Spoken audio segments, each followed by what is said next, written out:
Good day, good day, good day, everyone. It's Peter Dunn, Pete the Planner. I'm here live, ready to proceed.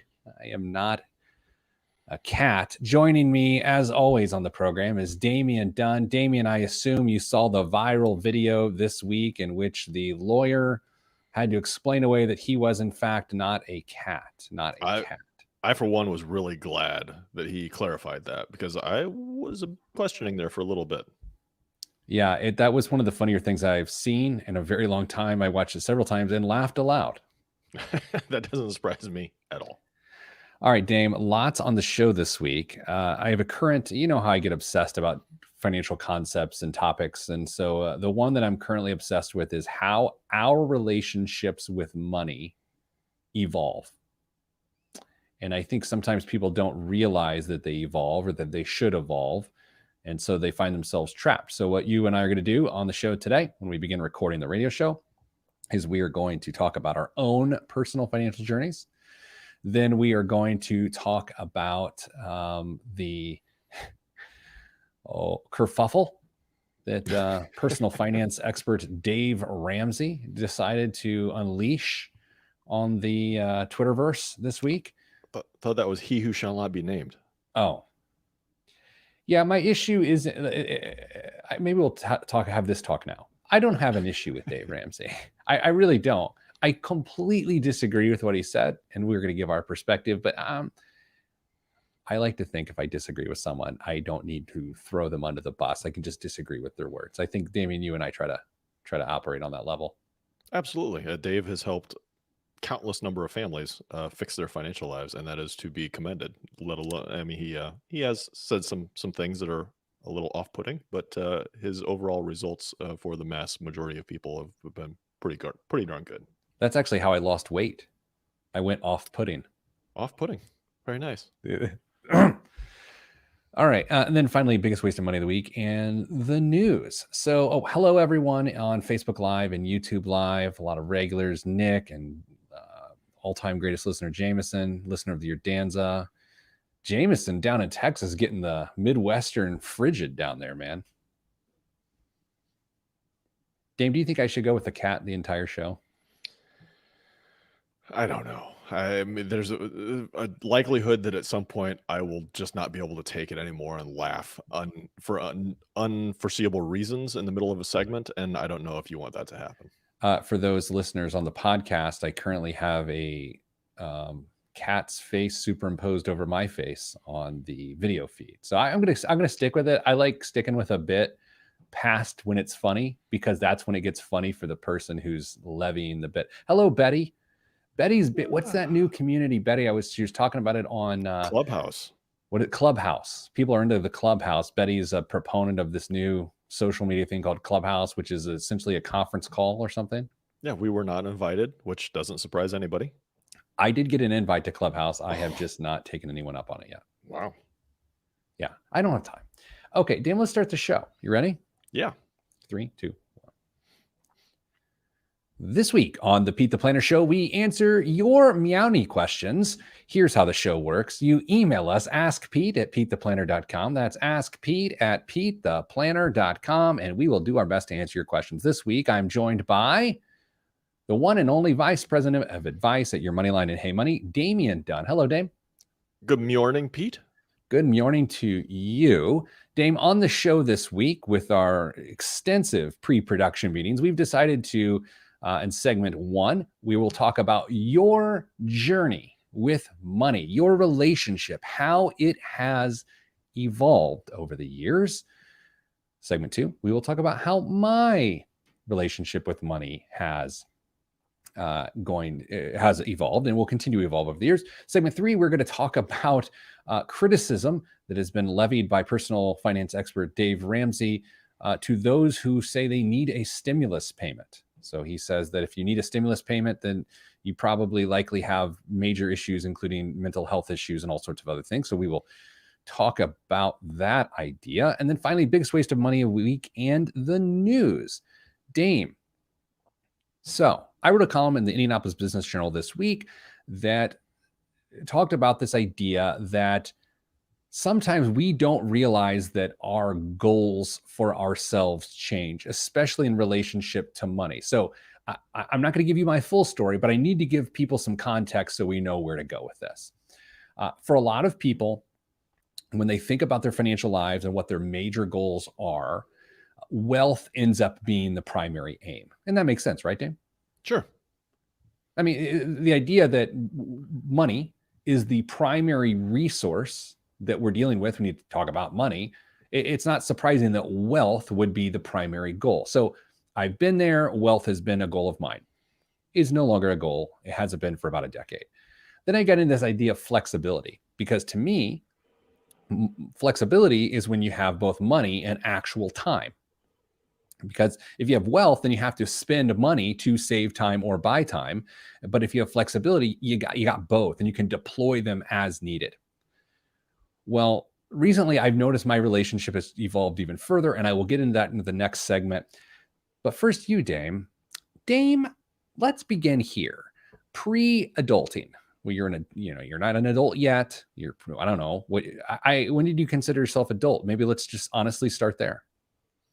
Probably when I was out and on my own. So post college age time, I think you're almost expected to make some mistakes. Certainly while you're in that transitional time from 18 to 22, and then even more after that point. But the stakes are pretty darn low for most people between 18 and 22. And if you had to, at that time, let's say 22, you're like, okay, I've got an income coming in. What was the point of that income? Was it to establish a lifestyle? Did you have any sort of bigger goals, whether they were gross goals or healthy goals? Like, what were you thinking early on? At that point, I was knee deep in saving money as quickly as I could. I Really? was, yeah, I really was. I was still fortunate enough to have a very affordable cost of living at that point, and I was stashing away a large amount of every paycheck at that point. I didn't have car expense, and living expenses were pretty darn low. So it was go to work, come home, hang out with some buds after work, and yeah, just repeat. Wake up and repeat the next day. And by the way, the reason we're doing this today is because I don't think enough people look back at how their relationship with money has evolved. And so therefore they don't see the opportunity in front of them. So Sure. Dame, just for some context, so we're talking about age 22 for you. What year did the other Mrs. Dunn come into your life in terms of marriage? When we got married or when I met her? Married. 2003. Okay. So you've still got 2, 3 years Mhm. before all this is happening. Okay. So Dame, your main goal was to store money away, saver or investor at that point, my friend. Saver. It was entirely at that point just a saving account because I was saving for down payment for a house at some point, and then just trying to stash up some cash outside of that. I often wonder if I had put some of that into the market uh, instead of just the saving account, how things would have been different in the long run. Probably not that much because I ended up using almost all the money I had saved for various goals along the way. So I'm perfectly content with the decision to put it into a saving account versus a non-qualified retail account. You know what? That is fascinating to me in a really good way. Like this idea that that's a really healthy thing for a young person do is to first get addicted to saving, right? I mean, yes, perfectly in a perfect world, you get addicted to investing, but getting addicted to saving is elementary. It is you were doing consumption based goals. You were saving money to then spend the money on something, which is a really healthy thing that a lot of people never get to because they get to consumption before saving for the consumption. Yeah, and Pete, you and I, our youth was probably influenced greatly by the households that we grew up in. Both of our dads were business owners, and so I'm not sure how um, much you were exposed to that process. But my dad had this really unique system of taking care of business. It was called the kitchen table, where everything was just kind of strewn about, and everything happened there: budgeting, payroll, paying bills. Everything happened there. So every time I walked through that room in our house, I had an insight or a glimpse into what it took to run a business, and then also to manage a financial life as well. So this wasn't some secret to me. Heck, I remember him taking me down to sit in a meeting with his financial planner when I was still in middle school. So these sorts of concepts were just um, part of my normal everyday life. So I'm very blessed for that exposure and knowing what a good financial life looks like from the start. And let's jump very far ahead because, of course, I've lost track of time. Dame, at what point did it significantly shift where your financial priorities changed? Obviously, marriage is going to do that. Was it kids, or when did you transition into caring about investing as opposed to saving and consuming? It was probably with the first real job that Mhm. I had, where I had access to a retirement plan and got to get some free money from the employer with that company match and pay attention to where things were going there. So that would have been still early 20s, early to mid 20s, and uh, along with that came all sorts of other responsibilities. So we had some student loans that we had to get taken care of. So that adds a layer of complexity to everything. So trying to figure out what a blended financial life looks like with two people and some new responsibilities, it would definitely be early to mid 20s is when How, things started to get turned on. how old were you when you were the most liberal with your spending? Liberal in the sense that you were just spending a lot of money and it didn't bother you. Man, I feel like I ebb and flow in and out of that still today Right. almost, because there are still times that I will just absolutely step back and go, "What was I thinking? Why in the world did I spend money on that?" There are still some purchases that I can't believe I made. Um, I paid the price for them too, literally and figuratively. So I don't know. It seems like it's not something that I've ever completely gotten out of, but thankfully those times in my life are getting further and further apart. Let's go here. Where are you on the spectrum right now? I'm going to force you to assign percentages to two concepts. One, your success will come with either A, not needing a lot of money, or B, your success will come with having a lot of money. So, how do you assign those percentages of like your current thinking at age 43? What is your current level of thinking For future, like for for retirement your age, for successful retirement? it's really interesting because, you've got, well, we're gonna run out of time. I'm I gonna know. I'm gonna I'm guess making post. give me a So, number. I'm gonna say 50-50 and be a total cop out on that answer Oh my god! Why do you do this to me? because it's fun. Coming up after the break, we're going to make Damien at least go one percentage, one direction or the other. And I want you to think during the break, is your plan based on not needing a lot of money, or is it based on having a lot of money? We'll talk about Damien. We'll talk about me next, right here on the Pete the Planner Show. I'm Pete the Planner. Jameson with the joke of the day. The split screen looks like a cat burglar. That's really funny. Actually, Danza with a shot too. Today on Pete the Planner, let's talk about Kitcoin. That's pretty No, good. that's not planner. Sam says, if you like a subject, do you purr? Well, I don't know what that means. Pete the purrer. Okay. Lots of cat jokes, everybody. Lots of cat jokes. Okay. Oh, El Gato del Dinero. That's pretty good, Nick. I like that. Okay. Dame, did that go okay for you? Yeah, it was, way less painful than I thought it was going to be. Oh. All right. So, yeah, here we go. Ooh, someone has a question. Hello there. That HSA question from last week was just the tip of the iceberg. It's my favorite retirement investment vehicle right now, behind the company match on a 401k. Best part of the HSA is that you don't have to take the withdrawal from the account when you incur a qualified expense. So you can incur a qualified expense in 2021, pay for it out of pocket, and then take the withdrawal 20 years later in retirement, just so as long as you have the HCP, the high deductible healthcare plan, and the HSA in the year that qualified expense. Absolutely. And I will say, Dame, we got that email from another really smart person this week, and that is absolutely true. But Dame, you are somewhat convinced, based on our pre-production meeting, that that might be a loophole that may eventually be closed. Yeah, I can't see, that sticking around too long. It's well known and it's perfectly legal to do this, but I think there's gonna have to be some sunset on it eventually in the future, to have people start keeping, receipts from stuff that happens this year and using them 20, 25 years down the road. I think there's got to have to be a limit drawn on it in the future, and I don't know when it's going to be, but it's going to happen. I just don't see how there's going to be a way around it. Mrs. Dunn says his real issue is that the Dunns are equally split between one of us wanting to not need a lot of money and one of us wanting to have a lot of money. Dame, do you care to comment on your wife's comment? No, I mean, if you want to wait a minute, I'll just go drag her out here and she can do the No, next segment. we don't want the show to get good. I like it like it is. Okay, let's just start the segment in 3, 2, 1. Back on the Pete the Planner show, talking about how our financial relationships evolve, not with people, but with money itself. Like, how do our views of money change as we mature or get experience and age and wisdom? And so we're starting with Damian Dunn, co-host of the show. Dame says, as of right now, he believes that 50% of his focus for financial success involves him not needing a lot of money, and 50% of his idea and goal for financial success involves him having a lot of money. Dame, that's not going to fly for me. Pick a side, bro. Here's why I'm settling on that. Okay.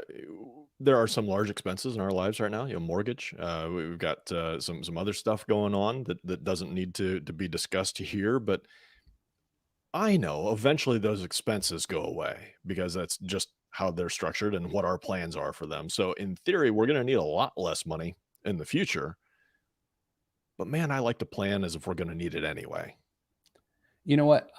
I'm with you. And I think as we start to creep into my views on money and how they've changed, I'm excited to weigh in on that particular thought, but that should probably come at the end. Dame, do you want to add anything else that you find pertinent that you want to share in terms of how your financial life has evolved and your thoughts have evolved prior to moving on? I think I've had a pretty tame evolution of this type of perspective. So I don't know if it resonates really with too many people, but if you are in my shoes, it's okay that this is how you feel because not everybody needs some story that's going to knock people's socks off when they come around to the success part of the story because it's not for everybody. But man, those stories are fun to hear. Yeah, no, I agree. So my financial journey really started in high school. I started just doing some pretty standard Roth IRA style investing. I had a buddy whose dad was a stockbroker, and he got me interested in investing, and so I did that. But that's real sort of passive investing, even though some of those investments were actively managed funds. Then when I got to college, I was day trading a lot. I didn't go to class a lot. This shouldn't surprise most of you. I day traded and I made some money. So enter into the adult world, 22. And my goal was to find a high paying job so I could establish a lifestyle that I wanted. I had a very nice childhood, teen years. My family was sort of upper middle class, and I wanted to replicate that lifestyle. So that was going pretty well. My wife was a teacher. I was a young financial advisor. And then Dame, around 25, 26, my financial views took a really wicked, gross turn that I will freely disclose to you today. Well, please expand on that. So things were going well.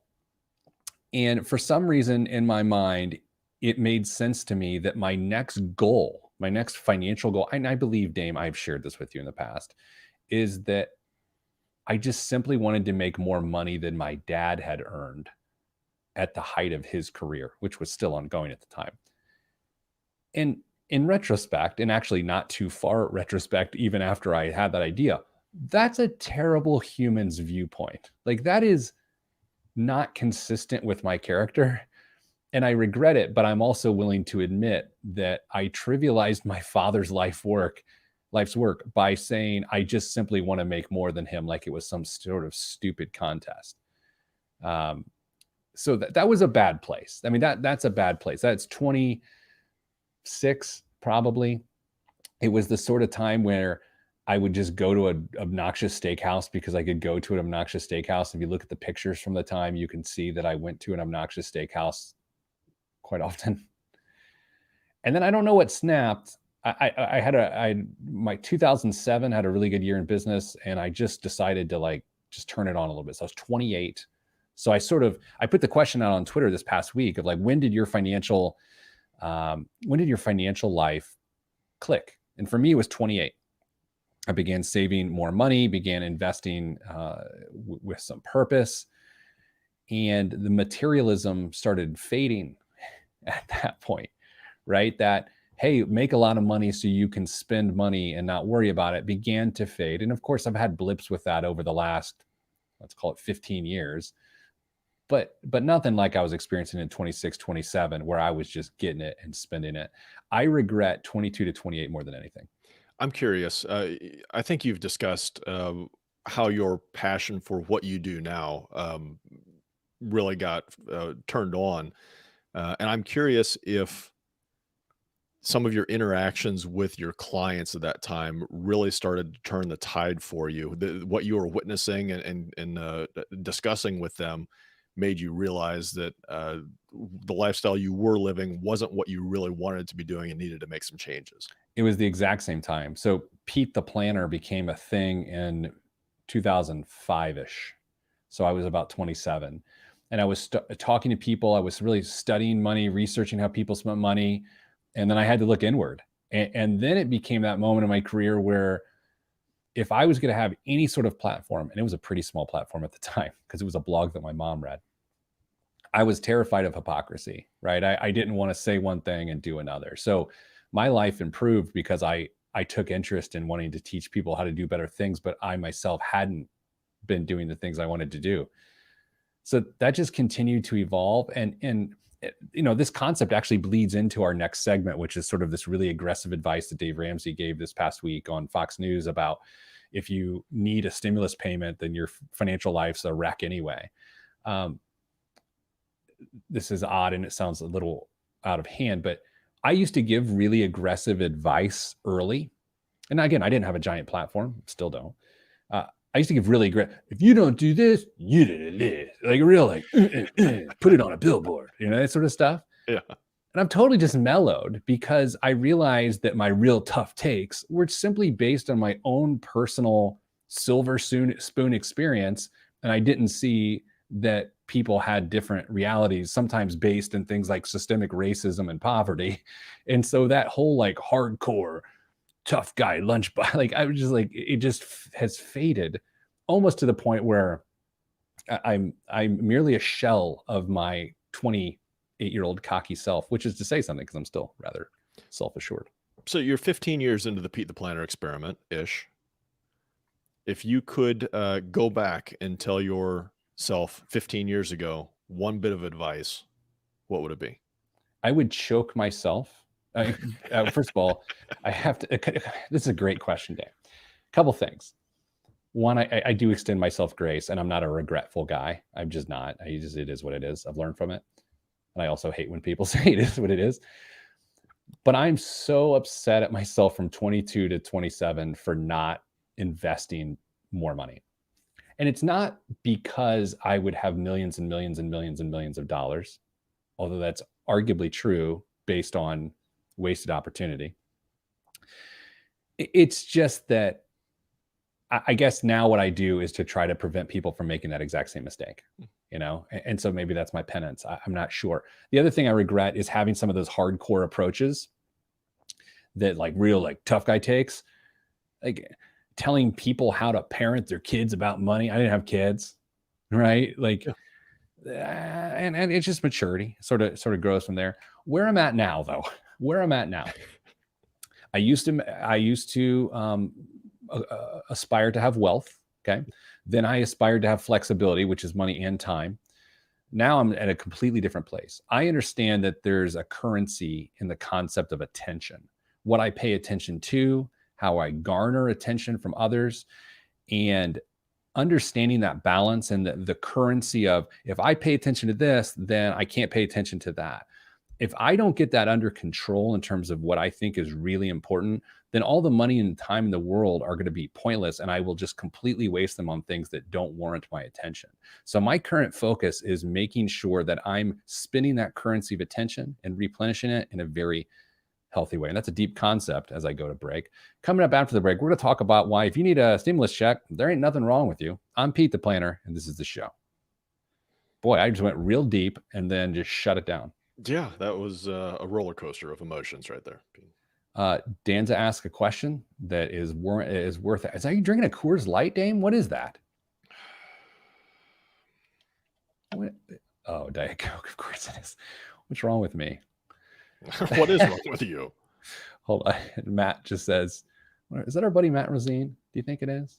Could be. I hope it is. If it is Matt Rosine, and this is getting real creepy because now people are going to Google him. Matt Rosine is one of the nicest people on the planet. Like, truly one of my favorite people. He and I have been several places together. We were at a church in, where in the world were we? I want to say it was in. It's not Matt Rosine. It isn't? Oh, I'm still telling the story about Matt Rosine. Well, Matt R., I'm sure you're great. We were in like some church in Tennessee or North Carolina or something like that. And I was speaking, and he was there from the organization I was speaking for. And there was like a potluck lunch or something afterwards. And so we put on aprons and we served everyone lunch. And it's like this really weird turn of events. And I'm telling a story that no one cares about. Okay, so Danza asked, it reminds me of the time my dad told us the story about how he used to laugh in calculus in high school. And then we all just looked at him and we're like, great story, Dad. And now I'm him. Danza wants to know what's the update on last week's show in which there was an all-out war in my home during the recording of the show. The players in that drama were Olivia Dunn, my daughter, Ollie, 11, my son, Theodore, Teddy, he was 8, and Mrs. Planner, who is simply a bystander, and I will not give her age. And Dame, here's what happened. My daughter took a blanket from my son, or took a quilt or something, or the remote control or something like that. So my son stood up, and as hard as he could, he kicked her square in the knee. She screamed as though someone had murdered her, and the rest is radio history. Yes. Okay. Let's talk about Dave Ramsey on the radio now. You want to? I suppose. Did you answer that question? I guess we can. And by the way, we're not talking about Dave Ramsey. We're talking about what Dave Ramsey said. Oh, okay. That's better. Okay. Yeah. 3, 2, 1. And I just messed up the segment. Damn it. Less America. Why do I get so clicky? All right. I got to hold on. I'm sure the other Matt R is nice too. You know what I mean? What if he was nicer than Matt Rosine? That's impossible. 3, 2, 1.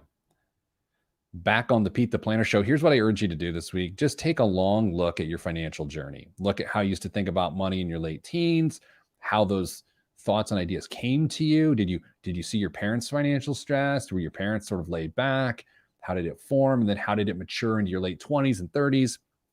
And just explore, like, is your goal to have a lot of money, or is your goal to not need a lot of money? Which then, Dame, I never answered that question for myself. I have been in the not need a lot of money camp for quite some time, right? I still am in that camp. I would probably still 70% in that camp. And I don't view myself a greedy person by any means. However, I will say this. The closer you get to retirement and the more your numbers that you have begin to have a shot at the goals you formed a long time ago, yeah, it's interesting. I'm not saying I'm money hungry. I'll just say this. Now that some of my goals actually are in focus, I don't want to spend money. Like, I literally don't want to spend any money. My Apple Watch is sort of messed up, and I know I need to replace it. It's like $350, $400, whatever. And I need data when I work out, because that's the reason I work out, not to stay healthy, because I love data. And I'm not getting the data I want. But damn, I can't pull the trigger because I'm investing as much money as I can right now. I'm curious, is Mrs. Planner on board with these goals and your approach to them? It's a really great question.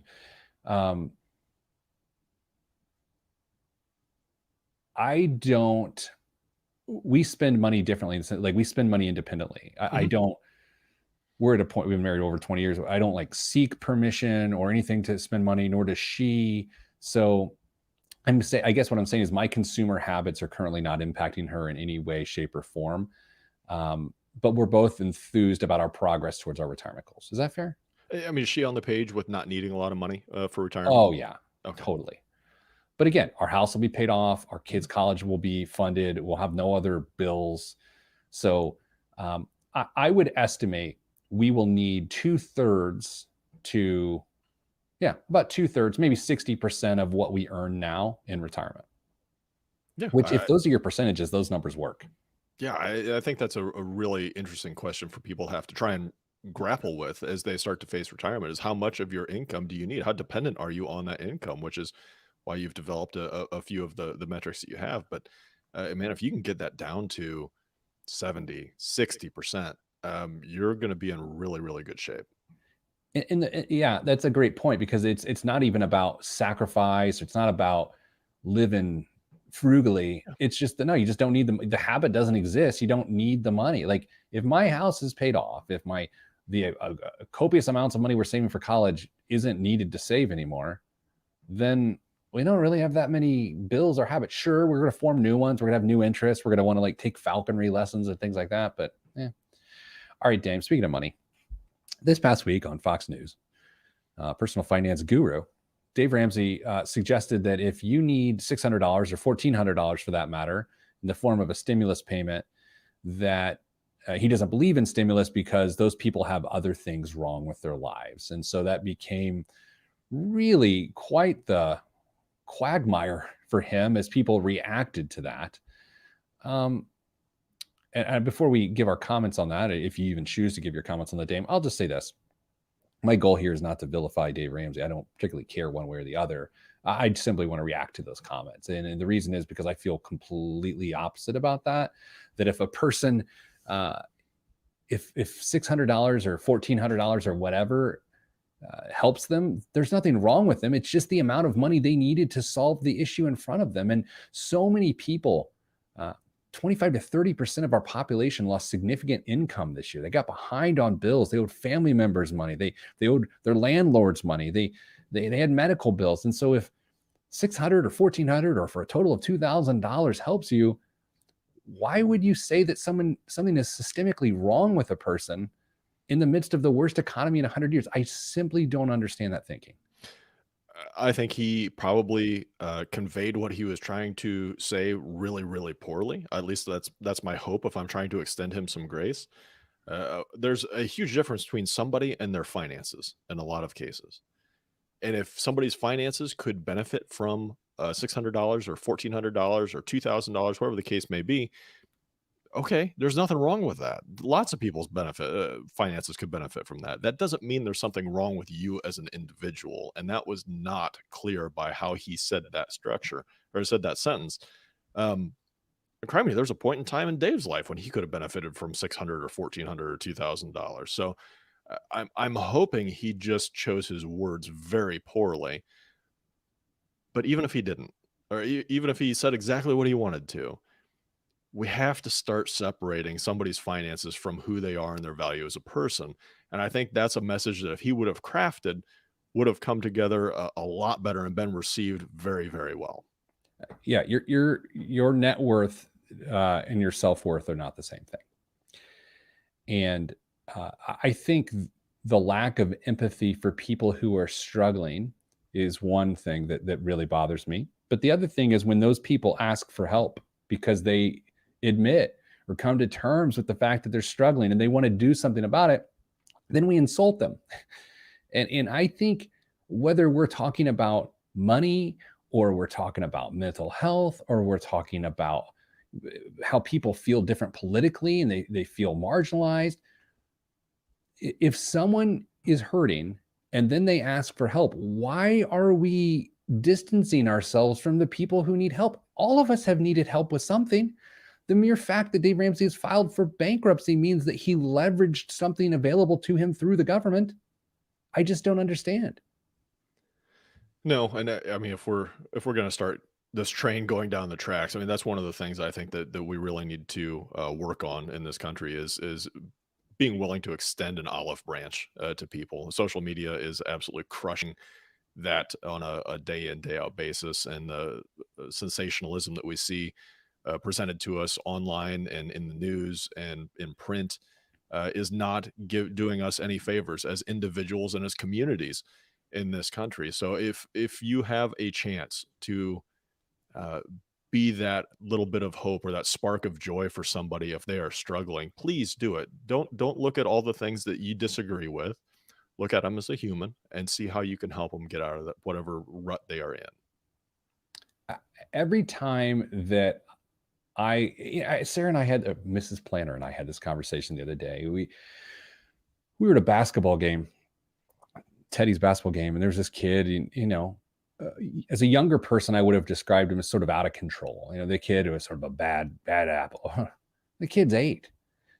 And I think we're so quick to see how someone's different and then just put them in that category. And as a younger person, absolutely I did. As a young adult, I did. I was like, well, I'm doing fine. They're not. You get it together, Billy. It's not that easy, because everything it took for me to have my stuff together, from a financial perspective, was a byproduct of my upbringing and the opportunity given to me and the grace extended to me.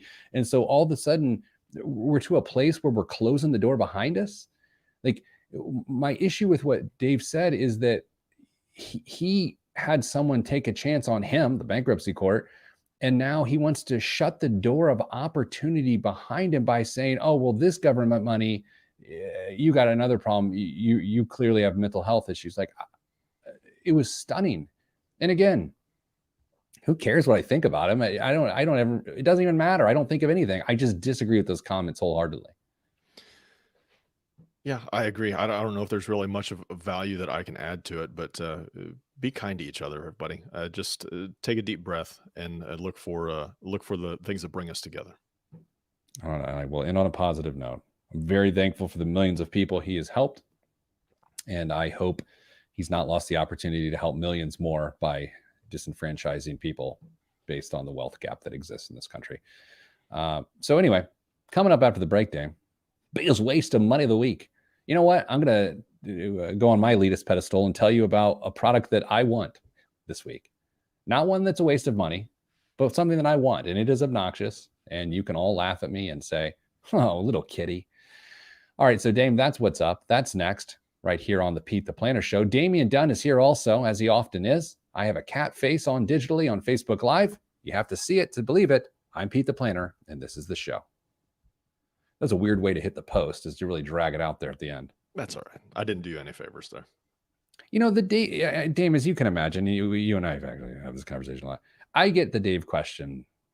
I used to get it a lot more. I've spoken at large events and like, hey, does anybody have any questions? And like some random dude at the back of the room will be like, how are you different than Dave Ramsey? And they're just like, people ask me, and it's like out of completely. And I used to struggle with that question because I wanted to have the level of influence that Dave has.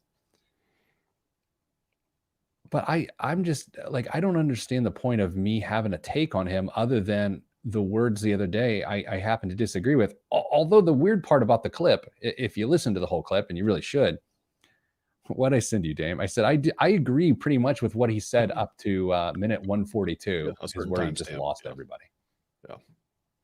Yeah. Here's the thing.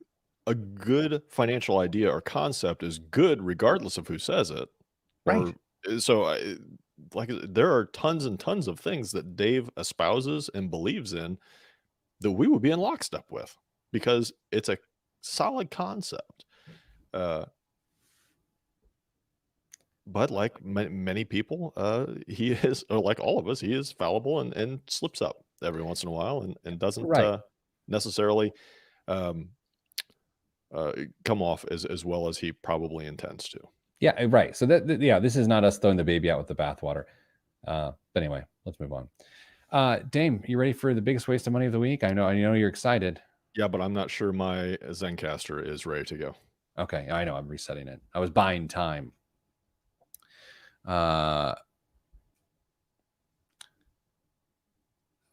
Oh yeah, you know what? Todd actually makes a really good point here on Facebook Live before we go to our segment. He said the question also came on the tails of a student loan forgiveness question, which gets him fired up. Probably, look, we've talked about that topic on the show. I think what's different is Dame, you and I both disagree with $50,000 being forgiven on student loans. Like Yeah. we agree with each other, but we disagree with the idea that that's a good idea.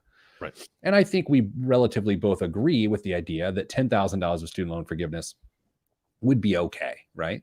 Like I'm not against it. I'll say that. I think it's tone. I think it's about delivering, because it just seems like I don't know. I don't know. I mean, the $10,000, I would be more acceptable towards. I still think there's some moral hazard issues that would have to be factored into somewhat on that. But there are people who could benefit from some student loan forgiveness because it's the right thing to do. Based on that segment, though, I do agree with the idea that it would not stimulate the economy right now. No, there's just zero chance. Not going to happen. Number two, to do it without fixing the rising cost of college is also pointless, because we're back in the same situation 6 years. Exactly. That's one of my biggest concerns with just mass forgiveness is that we'll find ourselves back here before you know it. 3, 2, 1. This week's biggest waste of money of the week, right here on the Pete the Planner Show, is Pure Fish curated seafood boxes. After 17 years of exclusively supplying fine dining restaurants and Michelin-starred chefs, Pure Fish is bringing their sushi-grade sustainable seafood to your home. Pure Fish offers a curated collection of center-cut seafood that is prepped, portioned, and packaged in completely recyclable, oven-safe trays and delivered directly to you. The high-quality seafood boxes have previously not been available to the public and arrive ready to go from the fridge to your fork in under 15 minutes. Plus, proceeds from the sale of each box are donated to the Ocean Cleanup Project, and nonprofit organization that cleans up plastics and waste from our oceans and rivers. So, Dame, what you would get with one order of Pure Fish, an order includes 2 trays of Arctic sustainable salmon, 2 trays of sky steelhead ocean trout, 1 tray of Arctic char, 1 tray of saltwater striped bass, 1 tray of Caribbean cobia, 1 tray of wild Santa Barbara black cod. And the cost of all that is $275 or $250, I should say. Dame, that is a lot of money. But if you've had really good seafood and you constantly are buying like weird farm-raised salmon, no offense, farmers of salmon, it starts to get old. And I got to say, I'm not actually going to buy this, but man, that sounds really delicious. First of all, was this WOM influenced by your cat filter digital face? Because if it was, that was some killer planning on your part. I have to admit, it was mere coincidence. Wow. Anyway, no, there's no way I'm paying $200 and some for shipped fish to me. That just doesn't seem right. Go catch some bluegill, Pete. Fry it up. Have a good time. But listen to how many pieces of fish there are. Okay, there's 2, 4, 6, 8, 10, 12. Counting with Pete. Okay, so $250 for 16 servings of fish. Let's figure out the math on this. Math on the radio. Math on the radio. $15 per piece of fish. $15.63 per piece of fish for the highest quality fish you can get. I don't know, Dame. What's a serving of fish? Like 4 ounces? Well, that's a good question. That's a really good question. I would say probably 5 to 6 ounces. That's a great question, Dame. Oh, it's a snack, Pete. That's not a meal. It's a snack.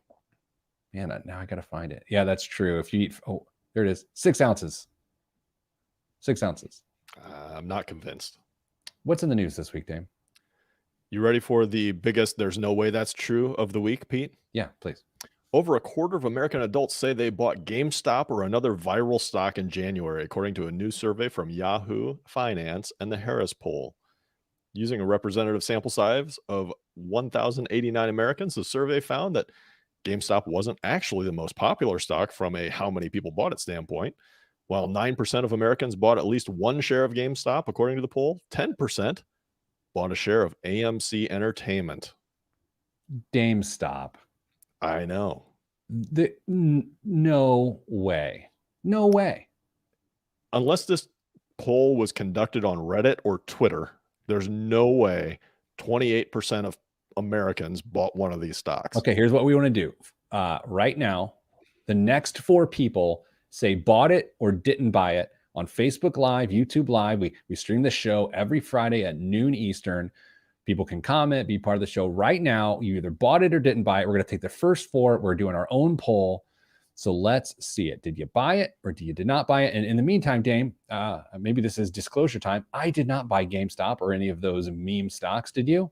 No, I didn't even get around to opening my Robinhood account like I told everybody I was going to a couple weeks ago. Okay, so we have 5 people responding so far. Ann, Jameson, Danza, Tim, and Mary Lou, and none of them bought it. That's 0%, and our people are geniuses. Yeah, I would say I think we might be a little biased in our listenership here at this point, but no, it doesn't surprise me that anybody. I'm not, Well, our except new for that friend one Matt R guy.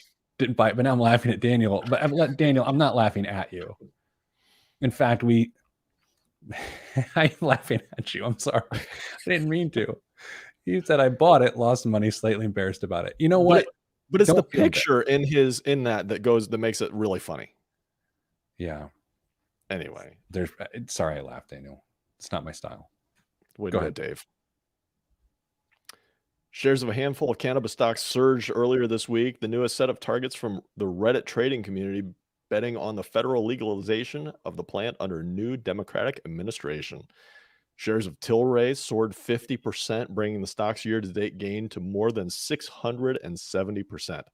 Canopy Growth rose 6%, adding to its 110% rally this year. Aphria, adding to its 280% gain this year, popped 10%, and Aurora Cannabis rose 20%, bringing its year-to-date rise to more than 120%. Pete, none of these stocks had the common decency to rise 420% this year. Either way, it sounds like they're at an all-time high. I'll tell you this. I made the prediction last March that Meowawana would be I stole that joke from Danza. Meowawana would be big going forward because I think local governments, state governments are going to need to raise tax revenue, and they can do it by legalizing cannabis, marijuana, whatever, and get that tax revenue. So the idea that Reddit is sort of stoking the fires of this is insignificant to me, and I'm not giving you investment advice, but yeah, I would be bullish on marijuana stocks if that was my thing. Pete, last state in the union to legalize marijuana. Who's it going to be? Maybe I'm in the state of denial, but I got to go with Indiana. I think you might be right. I mean, you couldn't buy beer on Sunday 2 or 3 years ago. So, yeah. Supermarket chain Kroger is giving $100 to workers who get a COVID-19 vaccination, joining a growing list of U.S. retailers incentivizing employees to get inoculated against the novel coronavirus as soon as possible. Pete, is this a good use of company funds? Yes. Yeah. Yes. Okay. All right. By the way, I'm not giving you $100 if you get vaccinated. Fair enough. Yeah, that's a good question, though, Dame, isn't it? Do you think it's a good use of company funds? I'm not sure. I don't want to see companies incentivize employees to do something that they may not otherwise do. In this particular case, obviously, they already do that with 401ks and 403bs with the match. Yeah. So this isn't new territory that they're trying to encroach on here. But the health issue with vaccines, especially this particular one who's got some politics around it, I'm not sure I'm on board with this use at this point. You think there's politics around the vaccine? I've heard some rumblings on Clubhouse. Yeah, I'll take it from a labor standpoint. If the company believes by having people vaccinated, they'll have fewer people out sick, and that helps the bottom line of the organization, then of course it makes sense to incentivize that behavior. So from that perspective, I have no issue with it whatsoever. Last story, Dame, what do you got? Bank of New York Mellon, the nation's oldest bank, is making the leap into the market for cryptocurrencies.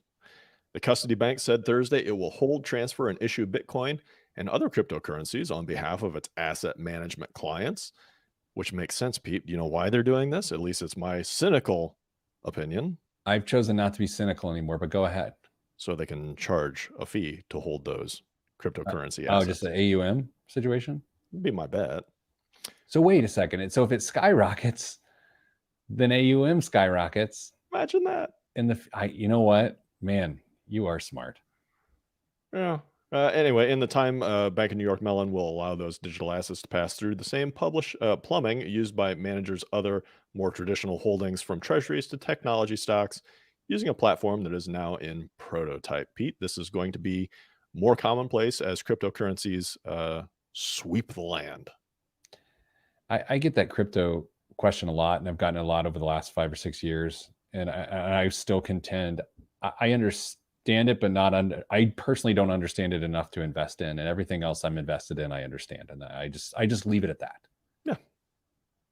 So that's all. Sending you good vibes, because good vibes are all that's in the budget. I'm Pete the Planner.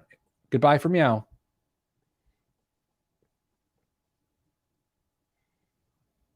Goodbye from Meow. I heard it. I'm glad that I stuck with this. Go ahead. I'm sorry. I said, I'm sorry, everybody. No, we're into the show. No, that quickly? Yeah. Goodbye, everybody. You're very nice. Oh, without fail, Dame gives me a chuckle, an LOL once a week. And it's usually the last segment. Today was call back to the clubhouse. You know what? That was good, Dame. Thanks. It's subtle, but I appreciate the people that pick up on it. Yeah. Daniel says goodbye. Have a great weekend, everyone. And don't buy GameStop.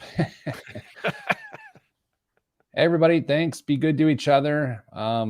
If you see someone struggling, ask yourself why and don't blame them. Try to help if you can. That's my Mr. Rogers thing of the week. Goodbye, everybody.